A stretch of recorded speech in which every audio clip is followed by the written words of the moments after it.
नमो हरिहंताणं, नमो सिद्धाणं, नमो ऐयर्याणं, नमो ओवज्जायाणं, नमो लोये सवसाहुणम्। ओंकारं बिन्दुसंयुक्तं नित्यं ध्यायन्ति योगिनः, कामदं मोक्षदं चैव ओंकाराय नमो नमः। अविरल शब्द घनो विप्रक्षालित सकल भूतल मलकलंका, मुनिविरूपासितीर्था सरस्वती हरतु नो दुरितान्। अज्ञानतिमिरान्धानां ज्ञानाञ्जनशलाकया चक्षुरुन्मिलितं येन तस्मै श्रीगुरुवे नमः। श्री परम गुरुवे नमः। परम्पराचार्य गुरुवे नमः। सकल कलुष विध्वंसकं श्रेयसां परिवर्धकं धर्म संबंधकं भव्य जीवमनः प्रतिबोधकारकं पुण्य प्रकाशकं पाप प्रणाशकमिदं शास्त्रं श्री संयम प्रकाशनं ध्येयम्। अस्य मूल ग्रंथकर्तारे श्री सर्वज्ञ देवास, तदुत्तर ग्रंथकर्तारे श्री गणधर देवा प्रतिगणधर देवास, तेषां वचनानुसारम् आसाद्य आचार्य श्री कुंदकुंदामनाय आचार्य सूर्यसागरेण विरचितं श्रोतारः सावधानतया शृण्वन्तु। मंगलम भगवान वीरो मंगलम गौतमो गणि, मंगलम कुंद कुंदाद्यो जैन धर्मोस्तु मंगलम। सर्वमंगलमांगल्यम सर्वकल्याणकारिकं प्रधानं सर्वधर्माणां जैनं जयतु शासनं, जैनं जयतु शासनं, जैनं जयतु शासनं। संयम प्रकाश नाम का ये ग्रंथ है, आचार्य देव द्वारा लिखी गई है सुंदर रचना। और प्रकरण चल रहा था कुछ ग्रहित मिथ्यात्व के संदर्भ में, देवी देवताओं के संदर्भ में। बहुत सारी बातें यहाँ हुई। सम्यक दृष्टि जीव कभी भी अन्य देवी देवताओं की उपासना नहीं करता, अन्य देवताओं की उपासना नहीं करता। और साथ साथ में यह भी कह दिया, समंत भद्राचार्य देव का प्रमाण प्रस्तुत करके, भय आशा स्नेह लोभ आदि किसी भी कारण से जगत के किसी भी देवी देवता के आगे अपना मस्तक नहीं झुकाता। हमारा ये मस्तक कोई सड़ा नारियल नहीं है जिसे चाहे जहाँ चाहे जिसके आगे टेक दिया जाए, ऐसा नहीं है। हमारा माथा बहुत कीमती है। इस सर की कीमत करोगे, अपने आप की कीमत करोगे तो दुनिया आपकी कीमत करेगी। ऐसा है। अपने आप को कमज़ोर कभी मत समझना, आप में ताकत है स्वयं भगवान बनने की।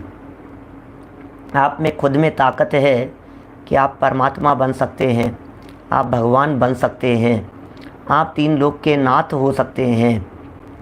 माने इसके अतिरिक्त अन्य किसी में भी आप जैसी पात्रता नहीं है।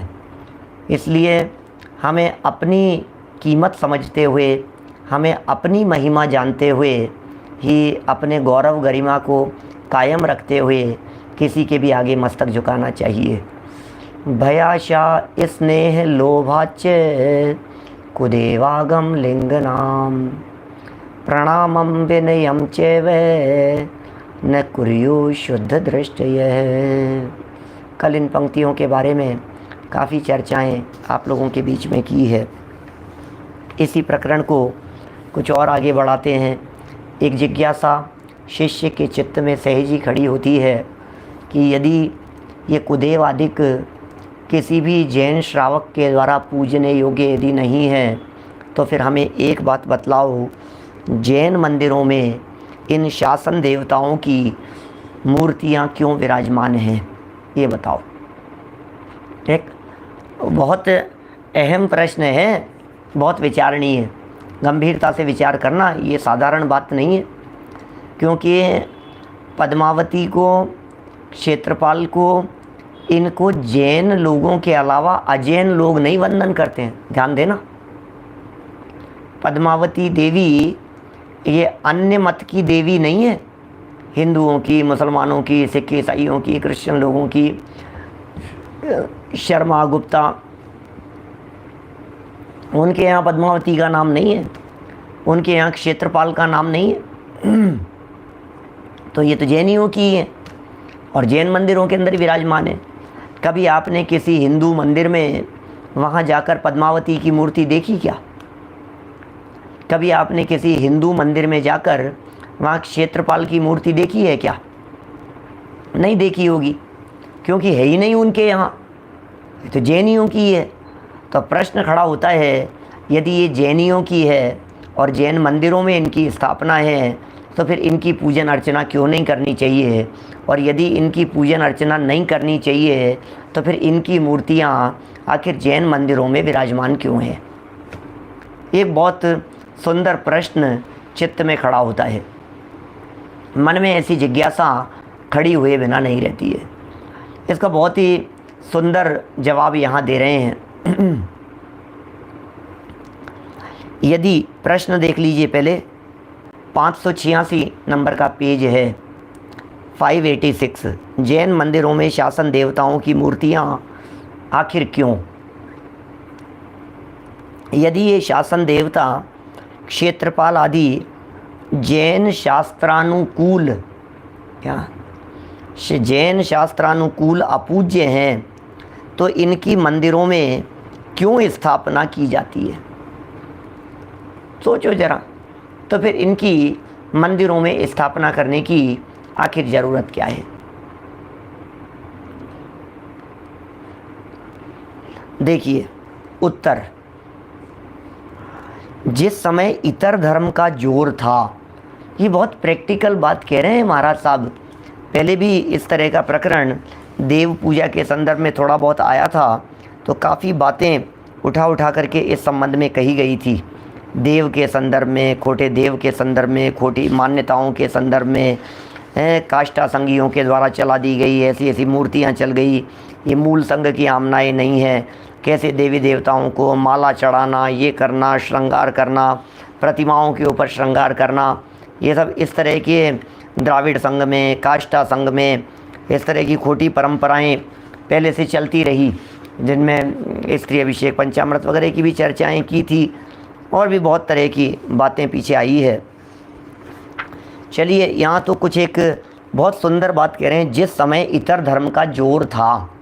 क्या पहले इस तरह का जब जोर चल रहा था, किसी दूसरे धर्म का काफ़ी दबाव था, और आपको क्या बताएं, जैन प्रतिमाएं तोड़ी जा रही थी।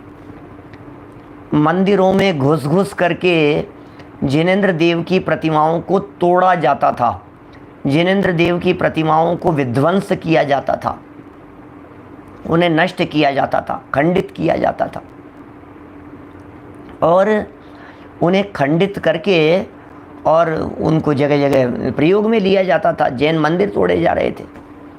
मुसलमानों ने भी इस तरह के बहुत काम किए, हिंदुओं ने भी बहुत आक्रमण किए। शंकराचार्य वगैरह के ज़माने में पीछे बहुत इस तरह के कार्य हुए हैं। तो अब जब इस तरह के कार्य बहुत ज़्यादा हो रहे थे, तो जिन मंदिरों की सुरक्षा की दृष्टि से, जैन मंदिरों को सुरक्षित रखने की दृष्टि से, सुरक्षित रखने की भावना से, वो लोग कहते थे इनको सबको हिंदू बना दो, आप सब हिंदू हो, कोई अलग नहीं हो, आप हिंदू ही हो। माने सब जैन ही हुआ करते थे। मंदिरों पर कब्जे हो गए, मंदिरों पर अतिक्रमण हो गए, प्रतिमाओं को सरागी बना दिया गया, उनको वस्त्र आदि पहना दिए गए। ये सब बहुत प्रतिमाएं इस तरह की हुई है। तो ऐसे समय में एक तो अपने तारण स्वामी ने बहुत बड़ा रोल प्ले किया। बहुत बड़े संत हुए हैं तारण स्वामी बुंदेलखंड में। आज भी उनके अनुयायियों के रूप में तारण समाज नाम से प्रसिद्ध है तारण स्वामी। और ऐसा सुनते हैं वे तारण स्वामी अंत में आकर दिगंबर मुनि हो गए थे, साधु हो गए थे, और वे अंतिम भावलिंगी संत के रूप में थे, ऐसा सुना जाता है। और उन्होंने बहुत, जब मूर्तियाँ तोड़ी जा रही थी, जिन प्रतिमाएं जब टूट रही थी, तो अब क्या किया जाए, उन्होंने जिन प्रतिमाओं को मंदिरों से हटवाया, मंदिरों से निकलवाया, और जिन मंदिरों से हटवाकर निकलवाकर ज़मीन में उन्हें गड़वाया, क्या उन्होंने जयपुर में भी मंदिर है ऐसा,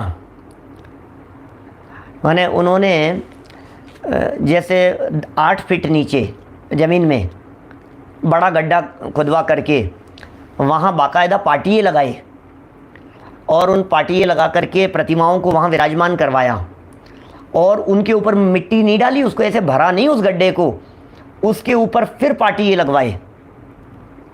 मतलब वो कहते हैं ना, ये क्या कहते हैं, पट्टियाँ जो होती है इसकी ग्रेनाइट जैसी है इसकी जो आती है पत्थर की, वो ऐसे पत्थर लगवाए और फिर उसको पैक करवा दिया। और आज भी उनके मंदिर में, तारण समाज के मंदिरों में यदि जा करके देखेंगे तो आपको बिल्कुल अपने दिगंबर जैन मंदिरों जैसा ही रूपक दिखाई देगा। और उन्होंने मूर्ति पूजा का विरोध तो क्या किया, वास्तव में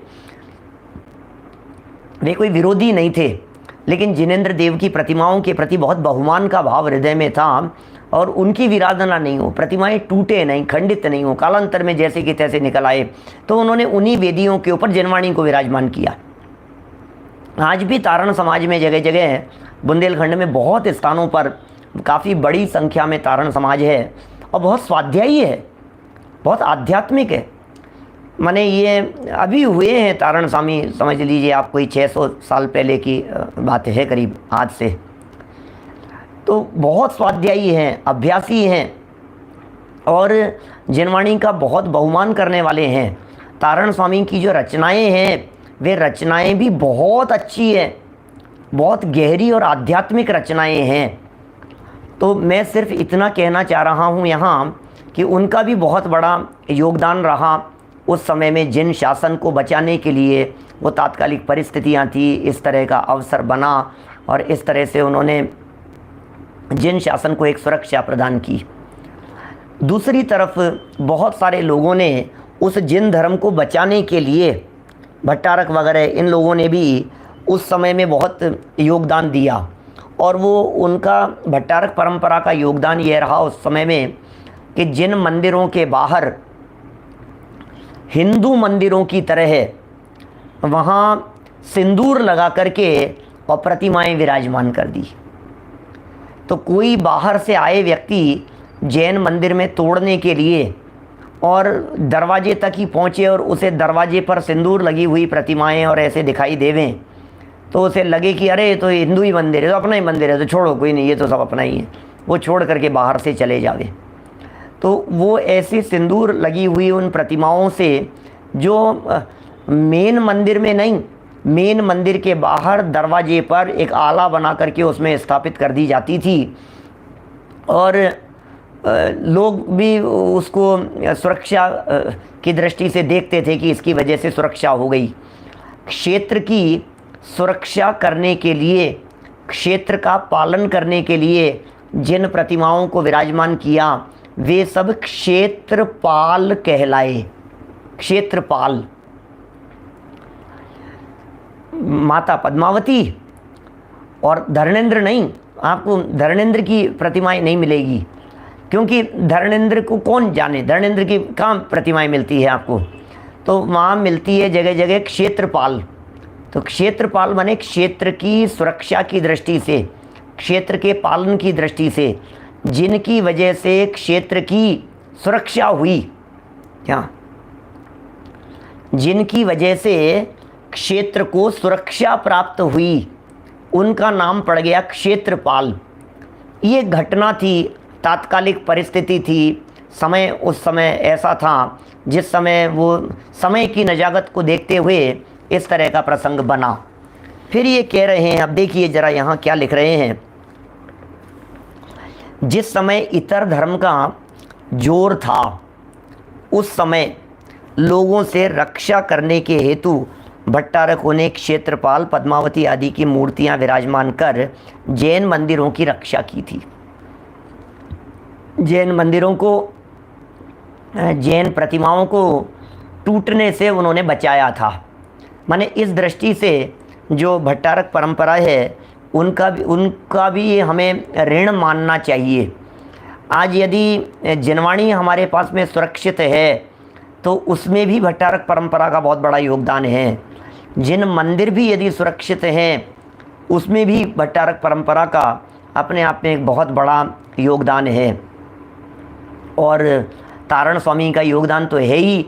आज ज़मीन में खुदाई में जब प्रतिमाएं निकलती है तो हमें कैसे गौरव की अनुभूति सी होती है कि देखिए कैसे सुरक्षित प्रतिमाएं हूबहू निकली है कहीं खुदाई में। देखिए अन्य मत में क्षेत्रपाल पद्मावती आदि को सम्यक दृष्टि मानकर भी पूजते हैं। अन्य मत में माने श्वेतांबर परंपरा में कि भाई ये सम्यक दृष्टि है इसलिए पूज लेते हैं।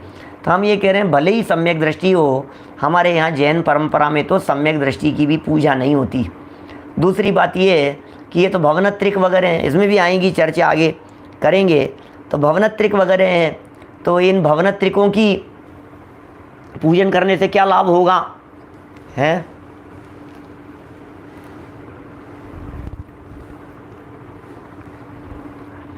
माने अविनय नहीं करना अवनीश भाई, वंदनीय तो नहीं है ना, पूजनीय तो नहीं है, हम क्यों उनकी विनय करें? हमारे यहाँ तो वीतरागता पूज्य है। रागी द्वेषी देवी देवताओं की हम पूजा नहीं करते। एक बात समझ लीजिए, हम पूजन उनकी करते हैं जिनका जैसा हमारे को बनना होता है, जो हमारे आदर्श होते हैं। हमारे यहाँ जैन परंपरा में आदर्श की पूजा हुआ करती है। जो हमारे आदर्श हैं बस उनके चरणों में हम अपना मस्तक झुकाएंगे। और आदर्श है हमारा वीतरागता। वंदे तद्गुण लब्धये, जिन जैसे गुणों की प्राप्ति हमें करने की भावना हो, जिन जैसा बनने की भावना हो, मस्तक उनके चरणों में झुकता है। तो इस तरह से वहाँ उन्होंने रक्षा की, जिन मंदिरों की रक्षा हुई। वह समय वैसा ही था, वो समय उसी प्रकार का था, वो एक काल था। इसके पश्चात कालांतर में वह मार्ग चल पड़ा। अब क्या करो, एक बार हमने उनसे बचने के लिए, अन्य मतियों से या जैन मंदिरों की सुरक्षा के लिए उनको अपने मंदिरों में तो प्रवेश करा दिया, अब इनको मंदिरों से हटाए कौन? अब किसकी हिम्मत है? अब तो वे घर घर गए अपने ही घरों में। देखो कालांतर में वह मार्ग चल पड़ा और भट्टारकों को पक्षपात हो गया, अतः वे परिपाटी बनी रही। शुद्ध आमनाई लोगों ने तो अपने मंदिरों में ऐसा नहीं रहने दिया। कालांतर में शुद्ध आमनाई के जो मंदिर थे उन्होंने कालांतर में ऐसा नहीं रहने दिया। और आज भी जगह जगह वे पहले तो बहुत करते थे, सुधा सागर जी महाराज, ये तो जगह जगह जाकर के क्षेत्रपाल पद्मावती की प्रतिमाओं को मंदिरों के बाहर निकलवा देते थे, हटवा देते थे। तो बहुत ऐसा वो मंदिरों में रहने नहीं दिया शुद्ध आमनाई वाले लोगों ने। ये शासन देवता क्या करने में समर्थ है? शासन देवता क्या करेंगे? आप इन शासन देवताओं के माध्यम से क्या अपेक्षाएं रखते हैं? यहाँ नीचे ऐसा ज़बरदस्त प्रमाण प्रस्तुत किया है, द्रव्य संग्रह को आधार बनाकर इतना ज़बरदस्त प्रमाण प्रस्तुत किया है। अरे इतना ज़बरदस्त प्रमाण प्रस्तुत किया है, आपका दिल खुश हो जाएगा उस बात को देख करके, पढ़ करके, सुन करके। वीनू भाई,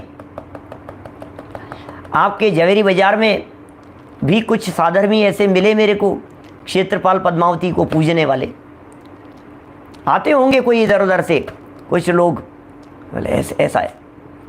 बताया मैंने उनको, अरे साहब पंडित जी क्या बताएं, ऊपर का प्रकोप है, ऐसा है, बाधा दिखाई देती है। अरे नहीं, चिंता मत करो, तुम उन्हें मानते हो, तुम डरते हो, इसलिए तुम्हें डराया जाता है। ये कह रहे हैं क्या करेंगे वे शासन देवता, उनकी असमर्थता सुनो जरा, उन देवताओं की असमर्थता सुनो।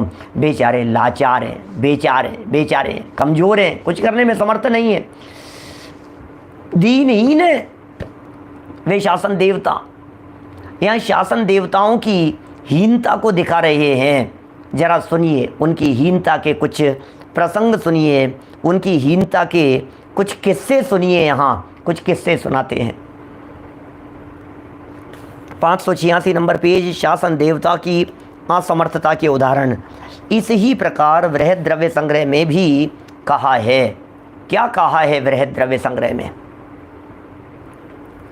राग द्वेषोपहर्तार्थ रौद्र परिणत क्षेत्रपाल चंडिकादि मिथ्या देवानां यदाराधनं करोति जीवस्तत् देवता मूढ़त्वं मन्यते न च ते देवाः किमपि फलं प्रयच्छन्ति।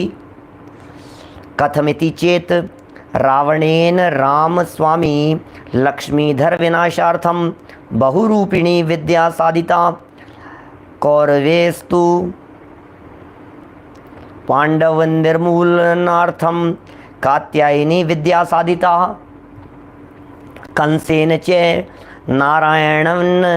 नारायण विनाशार्थम भव्योपि विद्या समाराधिता ताभिः कृतं न किमपि रामस्वामी पांडव नारायणानां तैस्तु यद्यपि मिथ्या देवता नानुकूलिताः तथापि निर्मल सम्यक्त्वोपार्जितेन पूर्व पुण्येन सर्व निर्विघ्नतामेति।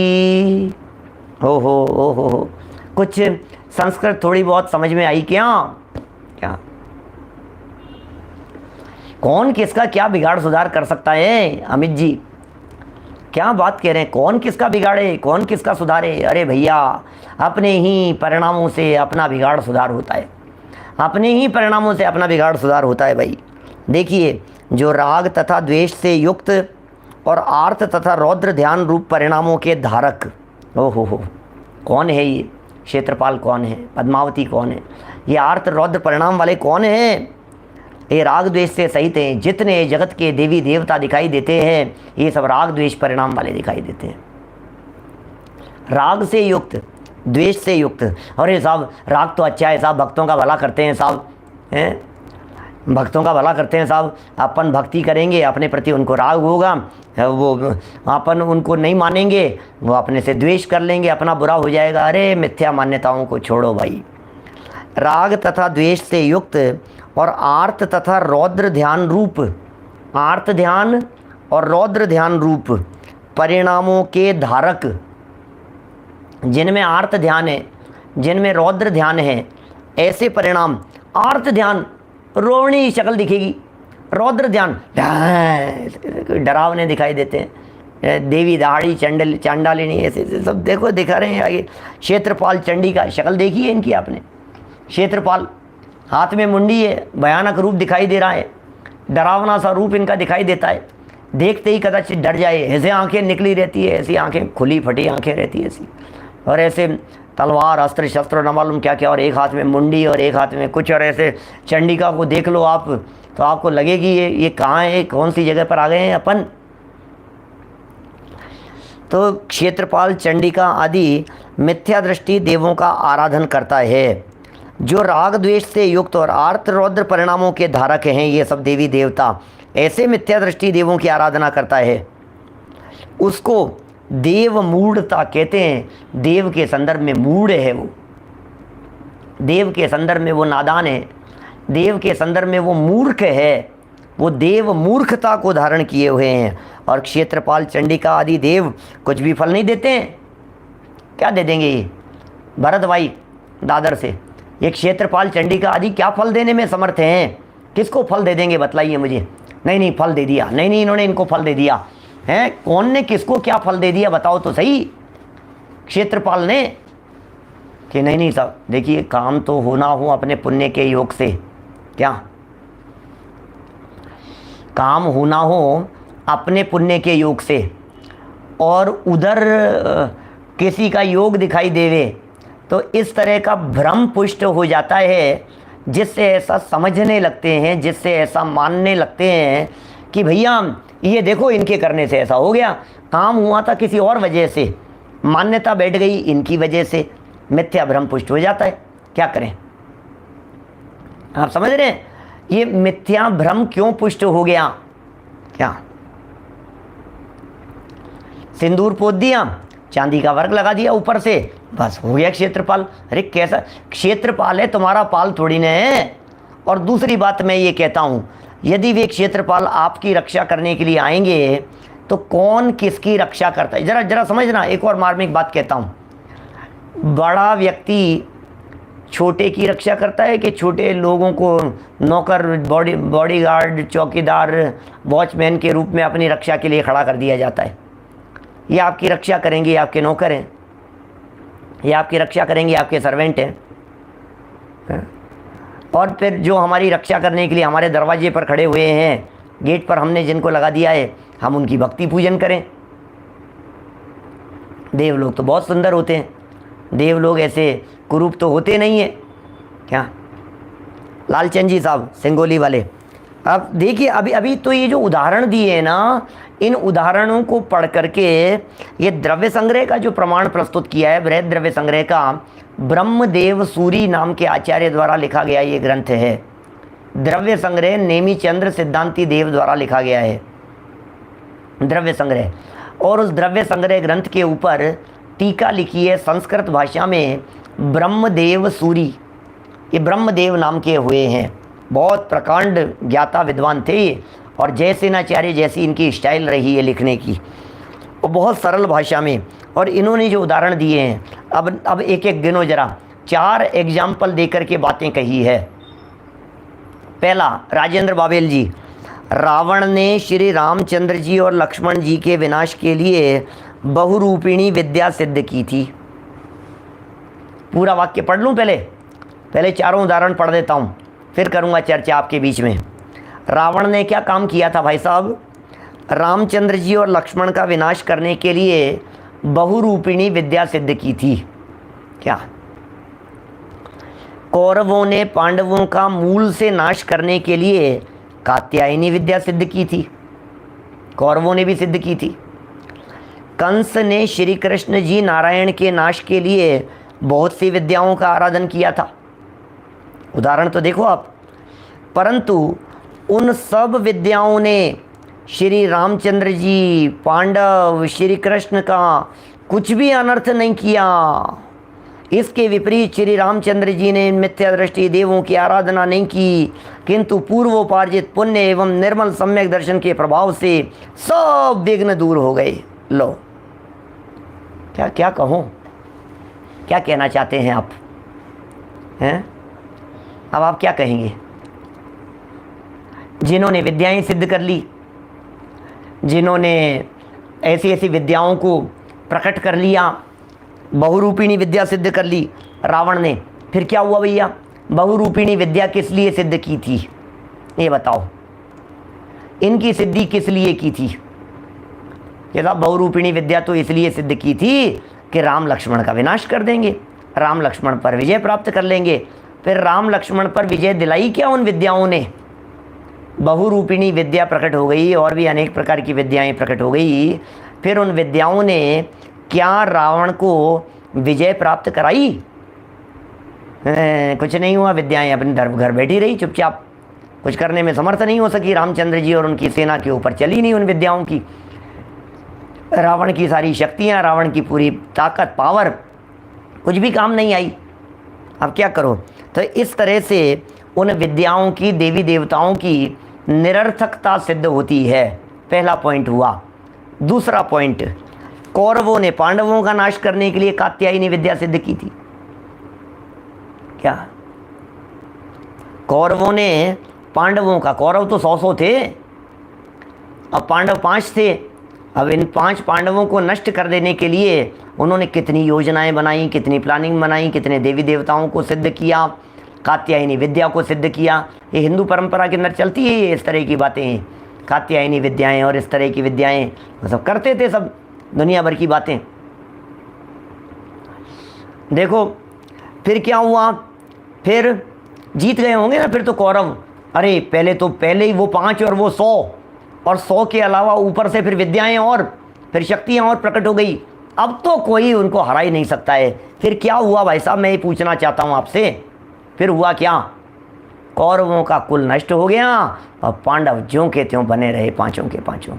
ये क्या हुआ? देखिए, तथा कंस ने श्री कृष्ण जी नारायण के नाश के लिए बहुत सी विद्याओं का आराधन किया था। बहुत विद्याएं प्रकट हो रही है, बहुत विद्याएं प्रकट कर लो। नारायण श्री कृष्ण को हरा देने के लिए कंस ने कितने प्रयत्न किए। सारी विद्याएं होने के बावजूद भी कंस के पास में, कौरवों के पास में, रावण के पास में अनेक प्रकार की विद्याएं और सिद्धियां प्रकट हो जाने के बावजूद भी वे विद्याएं क्या करने में समर्थ हो सकी, वे शक्तियां क्या करने में समर्थ हो सकी? आखिर वे सब शक्तियां पराजित ही तो हुई। आखिर वे सब शक्तियां नष्ट ही तो हो गई, क्या कहेंगे। उन शक्तियों का जोर नहीं चला। सच में जब किसी व्यक्ति के तीव्र पुण्य का उदय होता है तो पापियों द्वारा किए जाने वाले उपद्रव स्वयमेव फेल हो जाते हैं। वे पापी अपने उपद्रवों को करने में सफल नहीं होते, वे स्वयं ही असफल हो जाते हैं। अरे पुण्य का उदय होवे तो ही कार्य संपन्न होता है, बिना पुण्य के उदय के कार्य संपन्न नहीं होता। किसी देव के माध्यम से किया जाने वाला कार्य भी उस देव के पुण्य का उदय हो तो उस देव को सिद्धि करने वाले का पुण्य का उदय हो, देव का अपना उस जाति का पुण्य का उदय हो, तब वो कार्य करने में समर्थ होवे। अब उस देव का उस जाति का पुण्य होवे ही नहीं, क्या बोलो क्या करें। भवितव्यता के बिना कुछ करने में समर्थ नहीं। 39 पेज पे लिखा है प्रतीक भाई, 39 पेज पे मोक्ष मार्ग प्रकाशन में। होनहार ही नहीं है। कर लो, बहुत बहुत कोशिश कर ली, बहुत कोशिश कर ली, उदय ही पाप का चल रहा है। अब आप क्या कर लोगे। पाप कर्म के उदय में कौन समर्थ होवे भाई साहब। पाप कर्म के उदय में कोई आड़े नहीं आता है, पाप कर्म के उदय में कोई सहयोग नहीं करता है। पाप कर्म के उदय में अपने भी पराये हो जाते हैं, और पुण्य का उदय हो तो होते रहेंगे जो होना हो। रामचंद्र जी के पुण्य का योग चल रहा था, श्री कृष्ण के पुण्य का योग चल रहा था, पांडवों के पुण्य का योग चल रहा था। उन्होंने बिगाड़ने के बहुत प्रयत्न किए, फिर भी बिगाड़ने में समर्थ नहीं हो सके। उदय तो उनका चल रहा है, जिसका उदय चलेगा काम तो उसका होगा। उदय के आगे सच में किसी की नहीं चलती है। पुण्य के उदय के आगे किसी की नहीं चलती, पाप के उदय के आगे किसी की नहीं चलती। मेरे पाप कर्म का उदय होगा तो अशुभ होता हुआ दिखाई देगा, मेरे पुण्य कर्म का उदय होगा तो सब होता हुआ दिखाई देगा। उनको भी उस जाति के पुण्य का योग चाहिए, अदरवाइज वे कुछ भी करने में समर्थ नहीं हो सकेंगे। परंतु उन सब विद्याओं ने श्री रामचंद्र जी, पांडव एवं श्री कृष्ण का कुछ भी अनर्थ नहीं किया। कितना बिगाड़ लिया होगा उनका। कितनी कितनी तरह की विद्याएं प्रकट हो जाती है, विद्याएं पीछे बैठ जाती है भाई साहब जाकर के। अरे नहीं भैया, उसके पुण्य का उदय है, उसके साथ में हम कुछ नहीं करेंगे। क्या उसके पुण्य का उदय है इसलिए हम कुछ भी नहीं करेंगे भाई साहब, उसके पुण्य का उदय है। देखिए, इसके विपरीत श्री रामचंद्र जी ने इन मिथ्या दृष्टि देवों की आराधना नहीं की। अब बोलो, जिसने आराधना की थी उसके लिए तो काम किया नहीं, और जिसने आराधना नहीं की थी उसने काम बिगाड़ा नहीं। उनका तो बिगाड़ देते, भैया रामचंद्र जी तुम्हें हमारे चरण छूने पड़ेंगे, रामचंद्र जी तुम्हें हमारी सेवा आराधना करनी पड़ेगी। बोले नहीं करता, मैं किसी की आराधना नहीं करता। मिथ्या दृष्टि देवों की आराधना नहीं की, किंतु पूर्वोपार्जित पुण्य एवं निर्मल सम्यक दर्शन से के प्रभाव से सब विघ्न बाधाएं दूर हो गई उनकी। रामचंद्र जी की सारी विघ्न बाधाएं दूर हो गई। कुछ भी नहीं करने पर भी उदय पुण्य का आता है तो अपने आप ही हो जाता है क्या। और बहुत कुछ कर लेने पर भी उदय पाप का हो तो सब काम बिगड़ जाता है क्या। देखो 587 नंबर पेज पर स्वामी कार्तिकेय अनुप्रेक्षा का एक सुंदर प्रमाण यहाँ प्रस्तुत कर रहे हैं आपके सामने। बहुत ही सुंदर श्लोक है, बहुत ही सुंदर गाथा है, और इस गाथा के अंदर क्या गजब की बात कह दी गई है। जिन शासन तो बड़ा अद्भुत है भाई साहब, जिन शासन तो बहुत निराला है, जिन शासन की तो बातें ही बड़ी अद्भुत है। जय देवो वीर रखई, गाथाएं ऐसी गजब गजब की है कार्तिकेय अनुप्रेक्षा की भी हैं। जय देवो वीर रखई, मन तो तन तो ये खेत पालो ये, मियमाणम पिमणुसम तो मणुया अक्षया होड़ी होठी। क्या सोचो तो सही एक बार, यदि क्या क्या क्या गजब की बात कह रहे हैं। अरे मनुष्य अक्षय हो जाते, मनुष्य अनंत हो जाते, मनुष्यों की कमी नहीं रहती। इस मनुष्य लोक में किसी का मरण नहीं होता, इस मनुष्य लोक के अंदर कोई व्यक्ति मरता ही नहीं। कितनी बड़ी समस्या खड़ी हो जाती यदि ये जिन शासन के रक्षक देव लोग भक्तों की रक्षा करने के लिए आ जाते। तो फिर किसी भक्त का मरण नहीं होता क्या? क्योंकि हर भक्त किसी न किसी देवता की जाकर के आराधना करता और वो देवता उसे आकर के बचा लेता। फिर किसी भक्त का एक्सीडेंट नहीं होता, फिर किसी भक्त का हार्ट अटैक नहीं आता, फिर किसी भक्त के कोरोना नहीं होता, फिर किसी भक्त के किसी तरह की कोई बीमारी नहीं होती, फिर किसी भक्त के ऊपर किसी तरह का संकट नहीं आता, फिर किसी भक्त के ऊपर किसी तरह का कोई उपद्रव नहीं होता। आप सोचिए ज़रा। लेकिन होते हैं, जब होते हैं तो वे रक्षा करने वाले कहाँ चले जाते हैं? तो कह रहे हैं यदि कदाचित मरते हुए मनुष्य की, ये बहुत गजब की पावरफुल पंक्तियां हैं, यदि कदाचित, कदाचित आपके कहने से यदि ये मान लिया जाए, अरे साहब आज तो मेरे देवता ही काम आ गए बस। मैं तो पता है ऐसे ऐसे लोग मिलते हैं, 3 लोग ख्याल में आ रहे हैं ऐसे व्यक्ति इस धरती पर। हो सकता है अभी उनमें से कोई सुन भी रहा हो, नाम तो किसी का लेने से कोई मतलब ही नहीं है। जेब में फ़ोटो लगा करके और अपनी जेब में रखते हैं, बोलते हैं पिछले 30 साल में कई बार मेरे दुर्घटना के प्रसंग बचे, लेकिन ये फ़ोटो मेरी जेब में है ना, बस उन्होंने ही बचा लिया मेरे को। क्या मेरी जेब में फ़ोटो है क्या? और ये जो मेरी जेब में फ़ोटो है ना, क्या इस फ़ोटो की वजह से बच गया मैं, उन्होंने बचा लिया। अपन तो भाई साहब हमेशा अपने साथ में रखते हैं। कभी मेरा एक्सपीरियंस है एडवोकेट साहब, बिल्कुल मैं मेरे अनुभव की बात कह रहा हूँ पंडित जी, आपसे सबको कहने की बात नहीं है, लेकिन मैं अपने दिल, मैंने जो अनुभव किया है, और मौत के मुंह में जाकर के भी मेरे पास पूरी श्रद्धा थी मेरे को, मेरे पास मेरे रक्षक बैठे हुए हैं, मेरे पास मेरे गुरु बैठे हुए हैं, मैं बचा लेंगे मेरे को, और फिर मैं बच गया। बोलो कितना बड़ा काम है ये, है? बिल्ला नंबर 786 अमिताभ बच्चन का, क्या करो बोलो। हाँ से बचा लिया साहब, यही बचाता है मेरे को, तो यही बचाने वाला है।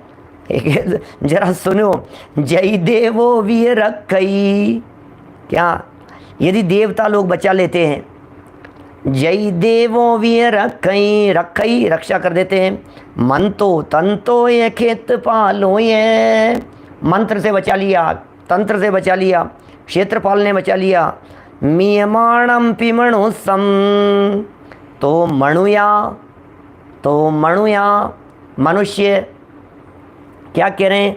अक्षया होड़ी, ओहो अक्षय हो जाते भाई साहब मनुष्य, फिर तो क्या, फिर तो मनुष्य अक्षय हो जाते, फिर तो मनुष्य बचते ही नहीं।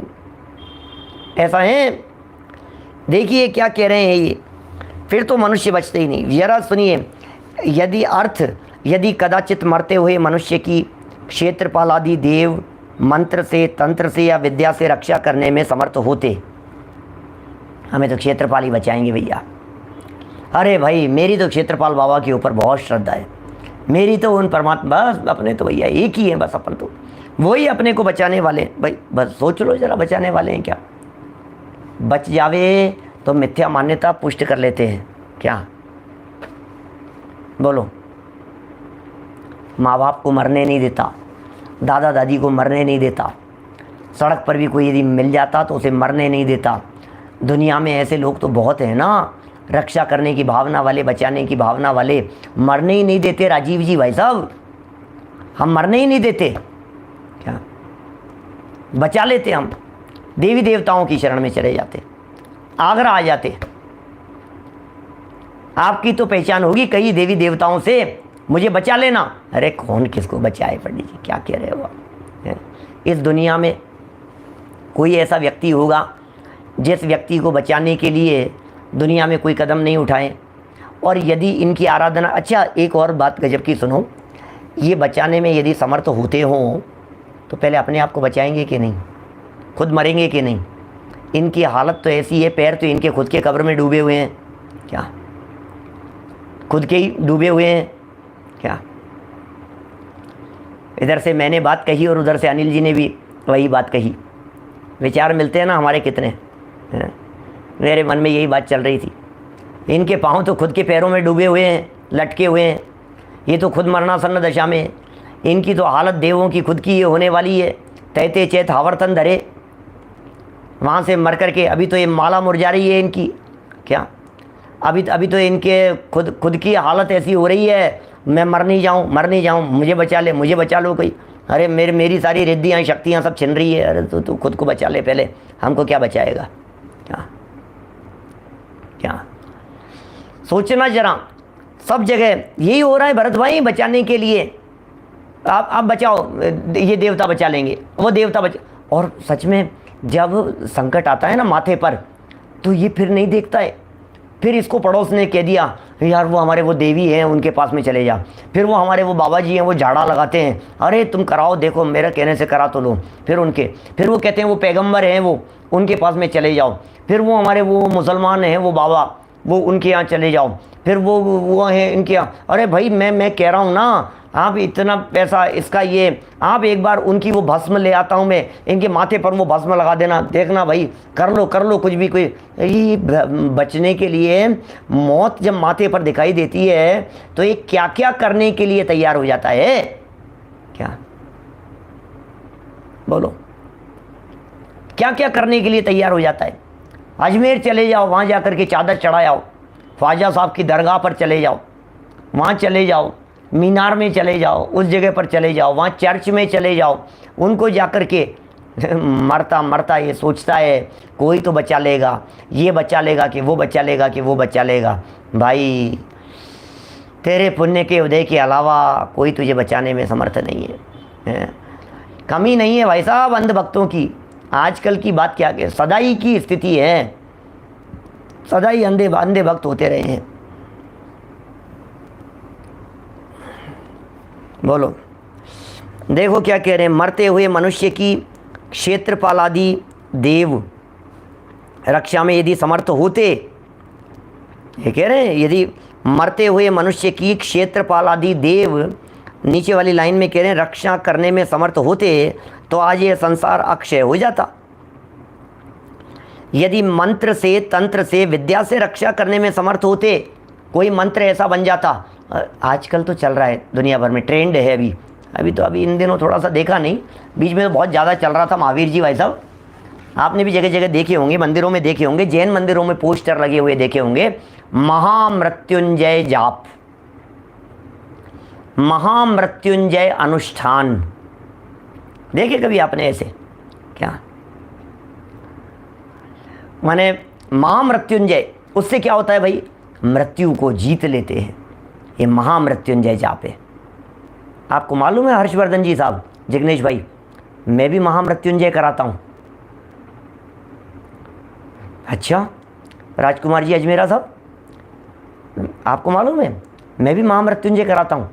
आज सुबह ही कराया है मैंने, आज सुबह मैंने महामृत्युंजय कराया है भाई, निलय शास्त्री जी आगरा वाले। और पंडित जी आपने भी महामृत्युंजय कराया? कि हाँ, सुबह समयसार ग्रंथ के 41वें कलश के माध्यम से मैंने महामृत्युंजय कराया था। आप में से होंगे बहुत सारे साधर्मी लोग। समयसार ग्रंथाधिराज के 41वें कलश पर जो व्याख्यान था वो पूरा का पूरा महामृत्युंजय ही था।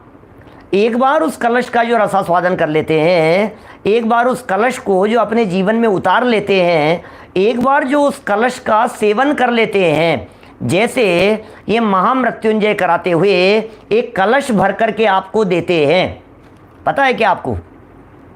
महामृत्युंजय अनुष्ठान कराया और उस अनुष्ठान के अंदर एक कलश भर करके रखा था, और जो कलश भर के रखा था उस कलश को हमने सेवन करने के लिए दे दिया। भैया अब ये जो कलश है ना, इस कलश का सेवन कराना, अब इनके आसपास भी मृत्यु नहीं फटकेगी। क्या? अच्छा कि हाँ, अब इनके आसपास मृत्यु नहीं फटकेगी क्योंकि ये कलश में हमने भर के दे दिया है, इसका सेवन कराओ। ऐसे ही अमृत चंद्राचार्य देव मिले मेरे को। मैंने कहा अमृत चंद्राचार्य देव, आजकल तो चारों तरफ महामृत्युंजय विधान कलश अनुष्ठान का जोर चल रहा है, आप भी कुछ बतला दो। बोले चिंता मत कर, मैं एक कलश देता हूँ तेरे को। कि महाराज आप भी कलश की? हाँ, तू क्या चिंता करता है, हम भी तो कलश स्थापना करते हैं। क्या हम भी तो कलश स्थापना। अरे महाराज आप भी महामृत्युंजय की, हाँ हाँ क्या हो गया इसमें, हमारे पास भी कलश है, हमने 41वां कलश दिया।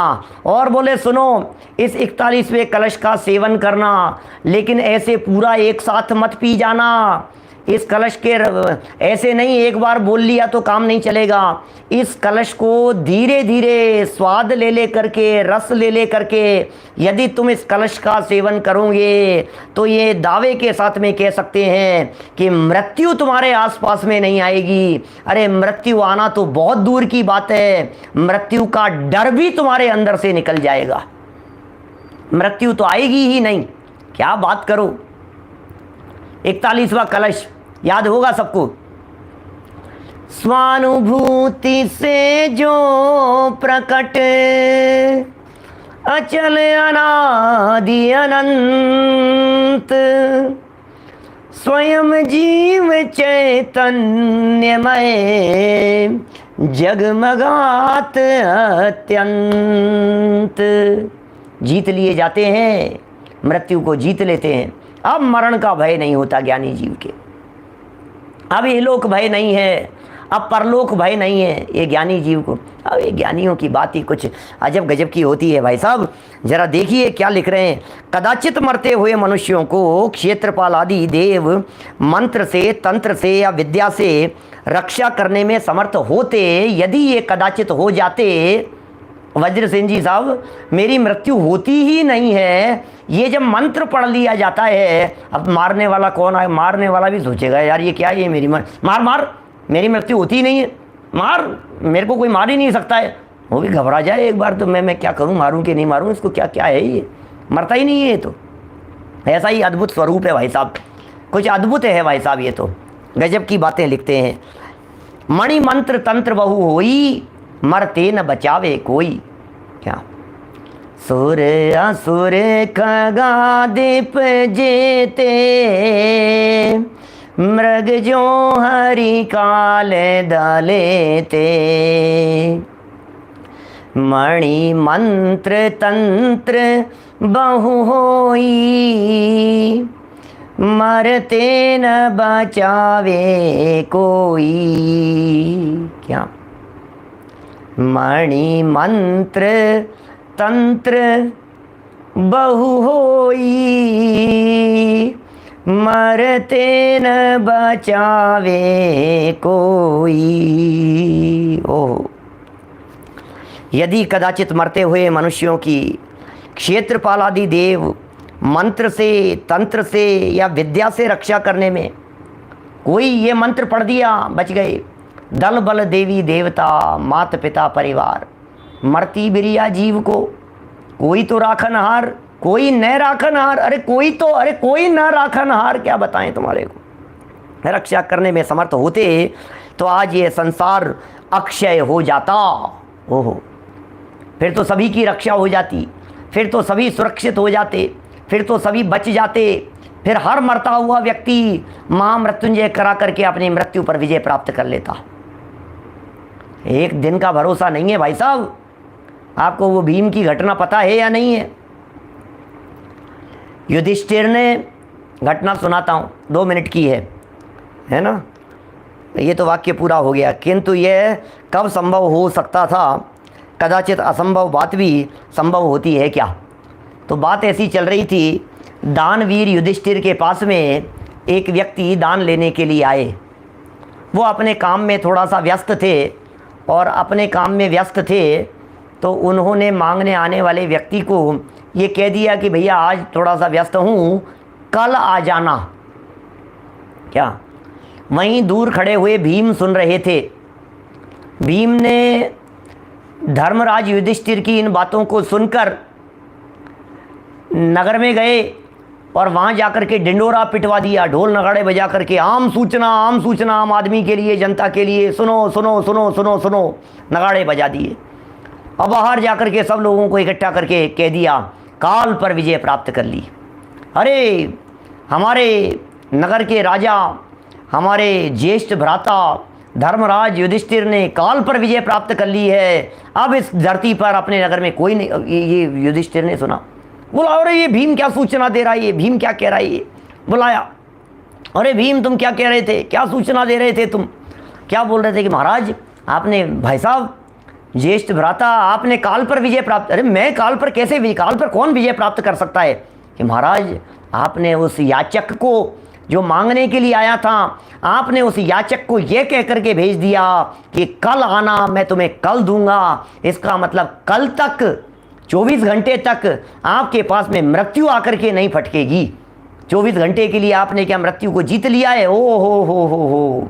युधिष्ठिर के सब बात समझ में आ गई। भूल हो गई मुझसे, भूल हो गई। कौन कहे कल की बात, कौन जीते अपनी आयु को? जिसका मरने का काल आ जाएगा उसे बचाने में कोई समर्थ नहीं होता। और जिसने अमर तत्व की अनुभूति कर ली, अपने चैतन्य तत्व की, उसे दुनिया की कोई ताकत विचलित करने में समर्थ नहीं होती। अंदर में एक चैतन्य आत्म तत्व भरा पूरा तत्व बैठा हुआ है, गायक तत्व अंदर में, जो अजर है, अमर है, जो अजन्मा है, जिसका मरण नहीं होता है। वो कोई अद्भुत तत्व है। उस अद्भुत तत्व की आराधना करो। ये लिख दिया है यहाँ पर। ये संसार अक्षय हो जाता यदि ये देवी देवता और मंत्र तंत्र किसी को बचाने में समर्थ हो जाते, तो अक्षय हो जाता, संसार अक्षय हो जाता। संसार का क्षय नहीं होता, संसार में किसी की मौत नहीं आती, संसार में कोई मरण नहीं होता। क्या मरण नहीं होता संसार में किसी का भी? किंतु ये कब संभव हो सकता था? ये कैसे हो सकता है भाई साहब कि किसी का भी मरण नहीं होगा? इस धरती पर ऐसे काम मिलेंगे, मरण ही नहीं होता, मरण ही नहीं होता। ये तो असंभव बात है। कदाचित असंभव बात भी संभव होती है क्या? ये कार्तिकेय स्वामी लिख रहे हैं, कार्तिकेय अनुप्रेक्षा में